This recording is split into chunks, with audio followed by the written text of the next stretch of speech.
नमस्कार, grand news network में आप सभी का स्वागत है और आज की ताजा खबरों के साथ मैं हूं आपके साथ सीमा। चलिए अब एक नजर डाल लेते हैं आज की ताजा खबरों की ओर। शुक्रवार दोपहर जिला अस्पताल की पुरानी बिल्डिंग में अचानक बिजली गुल हो गई। यह स्थिति करीब आधे घंटे तक बनी रही। दोपहर 1 बजे से 1:30 बजे तक बिजली बंद रहने से मरीजों और उनके परिजनों को काफी दिक्कतों का सामना करना पड़ा।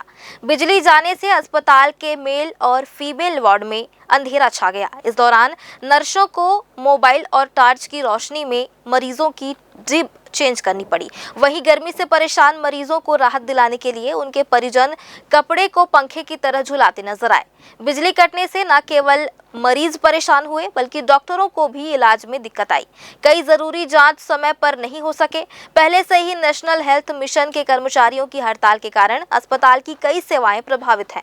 ऐसे में बिजली गुल होने से मरीजों की परेशानी और बढ़ गई। परिजनों का कहना है कि अस्पताल में ऐसी स्थिति बार बार नहीं होनी चाहिए। बिजली कटौती से मरीजों की सेहत पर बुरा असर पड़ रहा है। लोगों ने अस्पताल प्रबंधन से मांग की है कि ऐसे हालत से निपटने के लिए पुख्ता इंतजाम किए जाएं। अरपा भैंसाझार नगर निर्माण के लिए भूमि अधिग्रहण और भू अर्जन के दौरान राजस्व व जल संसाधन विभाग के अफसरों ने बड़ा खेला किया है। लोरमी के व्यवसायी पवन अग्रवाल के बेटों व परिजनों को लाभ पहुंचाने के लिए नहर का अलाइनमेंट बदल दिया है। नक्शे में नहर कहीं और दिखाया है और मौके पर नहर कहीं और से निकली है। दस्तावेजों में नहर का अलाइनमेंट बदलते हुए 2 मीटर आगे सरकाकर लाखों रुपए का खेल मुआवजा में किया गया है। बंजर जमीन को 2 फसली और झोपड़ी को पक्का मकान बताकर मुआवजा दिया गया है। करोड़ों के इस खेला में कोटा के तत्कालीन एसडीएम कीर्तिमान सिंह राठौर को जांच टीम ने दोषी पाया है। राज्य सरकार ने तत्कालीन एसडीएम राठौर के मामले की जांच का जिम्मा ईओडब्ल्यू को सौंप दिया है।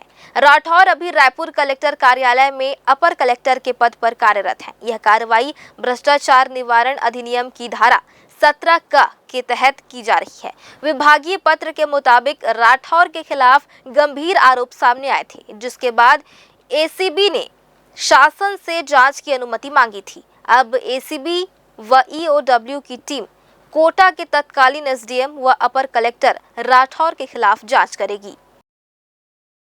बिलासपुर शहर में आवारा कुत्तों का आतंक लगातार बढ़ते जा रहा है। आलम यह है कि सिम्स अस्पताल में हर दिन 70 से 75 लोग डॉग बाइट के शिकार होकर पहुंच रहे हैं। हजारों की संख्या में सड़कों पर घूम रहे ये कुत्ते नागरिकों के लिए जानलेवा खतरा बन गए हैं। सुप्रीम कोर्ट ने साफ निर्देश दिए हैं कि सभी नगर निगम नसबंदी और रेबीज वैक्सीनेशन के बाद ही कुत्तों को छोड़ें। आक्रामक और रेबीज संक्रमित कुत्तों को अलग रखकर शेल्टर में रखा जाए। लेकिन हकीकत यह है कि बिलासपुर नगर निगम के पास अब तक ऐसा कोई शेल्टर मौजूद नहीं है। शहर की प्रमुख सड़कों स्मार्ट रोड, व्यापार विहार, तारबहार चौक, श्रीकांत वर्मा मार्ग और लिंक रोड पर इनका आतंक ज्यादा है। निगम दावा कर रहा है कि रोजाना कुत्तों को पकड़ा जा रहा है और उनका टीकाकरण किया जा रहा है, लेकिन खतरनाक कुत्तों को रखने के लिए सुरक्षित जगह ही नहीं है।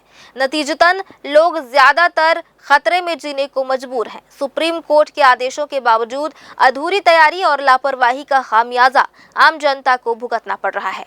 आवारा कुत्तों पर नियंत्रण के नाम पर सिर्फ कागजी कार्रवाई हो रही है, जबकि जमीन पर हालात और बदतर होते जा रहे हैं। गरियाबंद जिला अस्पताल में नर्स की जगह गार्ड द्वारा मरीज को इंजेक्शन लगाए जाने की गंभीर लापरवाही पर छत्तीसगढ़ हाई कोर्ट ने स्वतः संज्ञान लिया है। चीफ जस्टिस रमेश सिन्हा और जस्टिस बीभू दत्ता गुरु की डिवीजन बेंच में मामले की सुनवाई हुई, जिसमें कोर्ट ने इसे प्रणालीगत विफलता और गंभीर लापरवाही करार दिया।